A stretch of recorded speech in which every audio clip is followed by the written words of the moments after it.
Hello students, REET exam बहुत पास में है। इन दिनों आप में भी एक उधड़बुन चल रही होगी कि मैं अब क्या करूं, कौन से नोट्स तैयार करूं, कौन सी क्लास लूं, मैं कौन सी बुक को तैयार करूं, या फिर मुझे अब क्या पढ़ना चाहिए। इतने कम समय में अब मैं कैसे तैयारी करूं जिससे कि मैं इजीली अपना पेपर भी क्लियर कर सकूं और मुझे ज़्यादा टेंशन ना हो, मैं बिल्कुल भी परेशान ना हूं और इजीली मेरा पेपर भी क्लियर हो जाए।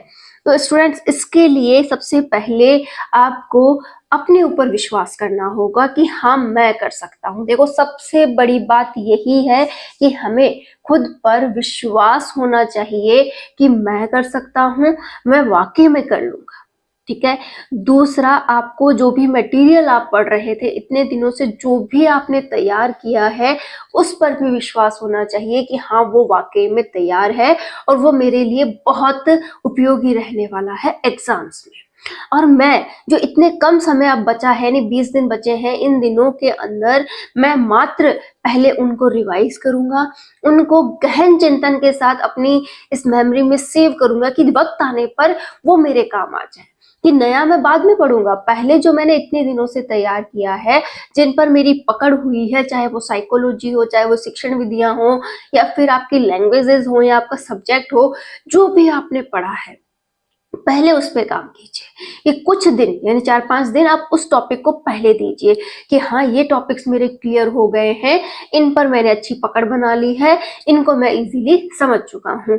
अब आप उनको प्रायोरिटी दीजिए जो वाकई में पेपर में पूछे जा रहे हैं। कि ऐसे बहुत से टॉपिक आपको मिल जाएंगे जब आपने पुराने पेपर सॉल्व किए होंगे, या फिर मैंने भी एक वीडियो बनाया था जिसमें आपसे कहा था कि ये टॉपिक इंपॉर्टेंट है, आप इन्हें पढ़िए।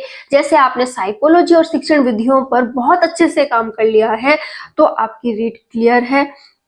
तो अब आप उन्हें एक्स्ट्रा समय दे सकते हैं कि आप साइकोलॉजी में और जो शिक्षण विधियां हैं उनको अब बहुत अच्छे से पढ़ें। क्योंकि मैंने भी लास्ट टाइम जो मेरा मन रहता था, या फिर मुझे भी ऐसा लगता था कि यार, अपन ने तो बहुत कम तैयारी की है, अपन क्या पता रीड क्लियर कर पाएंगे या नहीं कर पाएंगे, कैसे क्या होगा, मन में सबके होता है, कोई भी ऐसा नहीं है जिसके ऐसी बातें ना आती हों। ठीक है। तो उस समय मैंने क्या किया था, जो भी मेरा तैयार था उसको मैंने बहुत अच्छे से रिवाइज किया, उसको बहुत अच्छे से अपनी प्रैक्टिस जितना मैं उसके लिए करती थी, मतलब जो भी मेरी बुक्स वगैरह के पीछे क्वेश्चंस वगैरह थे या जो भी था, मैंने उनको एक एक बार रीडिंग और लगा लिया था। मतलब टॉपिक मुझे जो पढ़ा था वो बहुत अच्छे से आ गया। उसके बाद मैंने जब रिवीजन कंप्लीट हो गया, जो पढ़ा था वो सारे से अच्छे से हो गया। देखो, मैं आपको बिल्कुल रियल बात बता रही हूँ, एग्जाम तक जब मैंने रीट का पेपर दिया था मुझसे सिलेबस पूरा नहीं हुआ था। एकदम फैक्ट वाला पॉइंट मैं आपको बता रही हूँ, मुझसे नहीं हुआ था क्योंकि लाइफ उस समय इतनी व्यवस्थित नहीं थी। ठीक है। मैंने जितना मेरे से हुआ उसको मैंने अच्छे से रिवाइज कर लिया, बहुत अच्छे से उसे पढ़कर समझ लिया। उसके बाद जब मेरे पास थोड़ा समय बचा कि चलो 10-15 दिन ही है एग्जाम में, तब मैंने मात्र साइकोलॉजी और शिक्षण विधियों को समय दिया था। ये शिक्षण विधियां जो थी ना, उसको मैंने हर एक पॉइंट से पढ़ लिया था। मतलब एक सब्जेक्ट की बहुत शानदार पढ़ी, उसके बाद हर एक सब्जेक्ट को लेते हुए मैंने जितना भी उसमें ऐड करना था, या जो भी मेरे पुराने शिक्षण विधियों से मुझे उसमें ऐड होता हुआ दिख रहा था, सबको मिला जुला करते हुए शिक्षण विधियों पर मैंने बहुत अच्छे से काम कर लिया था। यहाँ तक कि छोटे छोटे पेज बन गए थे मेरे कि ये इसकी शिक्षण विधि है, ये इसके अंदर ये बात कहते हैं, इसने ये बात इसके लिए कही थी। मतलब छोटी छोटी बातें जो उनके लिए शॉर्ट ट्रिक हो सकती थी, वो सब मैंने बनाकर उनको शॉर्ट डाउन कर लिया था। जब भी मुझे काम करना होता था मैं उन्हें रिवाइज करती थी। ठीक है। तो शिक्षण विधियों पर मैंने बहुत अच्छे से काम किया था, और साइकोलॉजी मैंने पहले भी अच्छे से तैयार कर ली थी, और उसके बाद जैसे ही एग्जाम नजदीक आए मैंने साइकोलॉजी को फिर से बहुत अच्छे से समय देना स्टार्ट कर दिया। उसकी 5th यूनिट मैंने पहले भी बोला है बहुत इंपॉर्टेंट है, ये शिक्षण विधियों में भी आपके काम आ जाती है। तो मैंने उस पर बहुत अच्छे से फोकस किया था, उसको बहुत अच्छे से पढ़ा था, जितना भी मैं उसमें बेस्ट कर सकती थी मैंने उसमें किया। यकीन मानिए, मेरी शिक्षण विधियों के अकॉर्डिंग और साइकोलॉजी के बेस पर रेट अच्छे से क्लियर हो गई, और बहुत अच्छे मैंने मार्क्स भी उसमें लिए थे। हिंदी मैंने बाद में बहुत अच्छे से पढ़ी, क्योंकि पहले से पढ़ रही थी। जो भी टॉपिक मेरे बच गए थे उनकी रीडिंग भी मैं साथ साथ लगा रही थी, और सब्जेक्ट का जितना भी मेरे से हो पाया था मैंने उसका रिवीजन किया, और जो भी मोस्ट इम्पोर्टेंट टॉपिक थे उन्हें मैंने लास्ट टाइम में पढ़ा। को लेकर ऐसा था कि जो मैथ को समय मैंने पहले दे दिया था, ठीक है, मैथ को जो समय मैंने पहले दे दिया था वो मैंने बहुत अच्छे से दिया। बाद में लास्ट टाइम में मुझे उसके लिए समय नहीं निकल पाया कि हाँ इतनी प्रैक्टिस मैं वापस से कर सकूं, तो मैं जो भी मैंने सॉल्व किया था या जो भी मैंने उसके लिए थ्योरी लिखी थी उसे मैं थोड़ा थोड़ा रिवाइज करती रहती थी, थोड़ा थोड़ा उन्हें पढ़ती रहती थी। तो सब्जेक्ट और मैथ को मैंने इस तरीके से मैनेज किया था। और साइकोलॉजी और शिक्षण विधियों के लिए मैं आपसे फिर से कह रही हूँ, मैंने बहुत अच्छा समय दिया था। इन सभी का जो निचोड़ निकला उससे मेरे पास रीड क्लियर थी, अच्छी खासी उसमें परसेंटेज भी थी। और हाँ, वो आप भी क्लियर कर सकते हो, बस आपको खुद पर विश्वास रखना होगा। ये नहीं सोचना है कि यार मैंने अभी तक पूरा सिलेबस नहीं किया है, मैंने अभी तक इतना नहीं पढ़ा है, मेरे से नहीं होगा। आपने ये सोचना है कि जो मैंने पढ़ लिया, जितना मैंने पढ़ लिया वो बेस्ट है, मुझे उसी को एक बार रिवाइज करना चाहिए। उसके बाद जो भी समय बच रहा है उसे मात्र 2 टॉपिक पे खर्च करना चाहिए। पहली है साइकोलॉजी और दूसरा है शिक्षण विधियां। और ये दोनों टॉपिक्स आपके बहुत अच्छे से क्लियर हो जाने चाहिए। एक बात ध्यान रखिएगा, आप कर सकते हैं, आप बहुत कम समय में भी बहुत कुछ कर सकते हैं, क्योंकि ये जो सिलेबस है, ये जो बुक्स वगैरह है, हम में से ही किसी ने डिजाइन की है, ठीक है। तो जो उसका माइंडसेट है वैसा ही माइंडसेट आपका है, लेकिन आपने उसे अभी तक उपयोग नहीं किया है। तो प्लीज अपने इस माइंडसेट को उस पढ़ाई में लगाइए। आप सोचिए कि मैं कर सकता हूँ, 100% उसको दीजिए।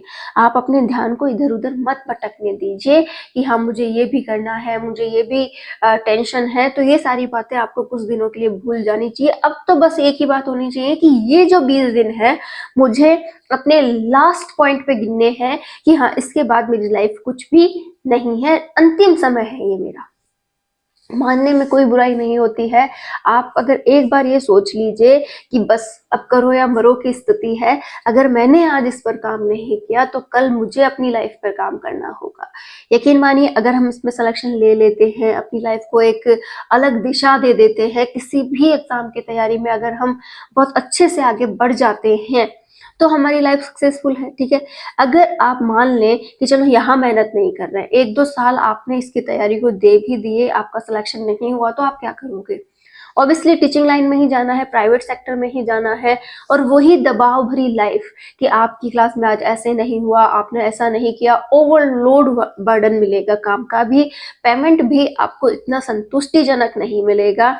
कुछ दिन आप उसे इंजॉय कर सकते हैं, माना प्राइवेट सेक्टर को आप कुछ दिन एंजॉय कर सकते हैं, बाद में आपको वो बर्डन लगने लगेगा, आपको डिप्रेशन होने लगेगा।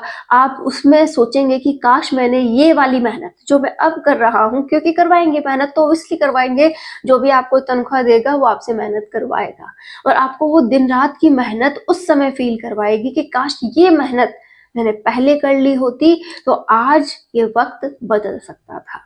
तो प्लीज ऐसी नेगेटिविटी से बचने के लिए आज ही अपना 100% समर्पण दीजिए। आप अपनी और अपनी फैमिली की लाइफ बदल सकते हैं। अपने समय का सदुपयोग कीजिए, इसे बिल्कुल भी बेवजह खर्च ना करें।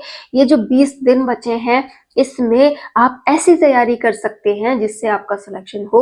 और यहाँ तक जिन स्टूडेंट्स ने अभी तक कुछ भी नहीं पढ़ा है वो इन इम्पोर्टेंट टॉपिक्स के आधार पर रीड क्लियर कर सकते हैं, यकीनन कर सकते हैं। मैंने खुद ने आपको इम्पोर्टेंट टॉपिक का एक वीडियो बनाकर दे रखा है। अगर आप वो टॉपिक भी पूरे अच्छे से पढ़ लेते हो ना इन 20 दिनों में, तो हाँ रीट आपकी क्लियर हो सकती है। तो उम्मीद करती हूँ आप मेहनत कर रहे हैं, अच्छे से मेहनत कीजिए, बिल्कुल भी घबराइए मत। रीट है, नेगेटिव मार्किंग नहीं है, 150 के 150 क्वेश्चन आपको अटेंड करने हैं। याद रखिएगा इसमें कौन कौन सी गलतियां होती हैं, कैसे क्या होता है, उस पर हम कल बात करेंगे। लेकिन फिलहाल आपको ये ध्यान में रखना है कि मुझे मेरा 100% पेपर अटेंड करना है, उसे मैं बहुत अच्छे से क्लियर भी कर लूंगा। All the best.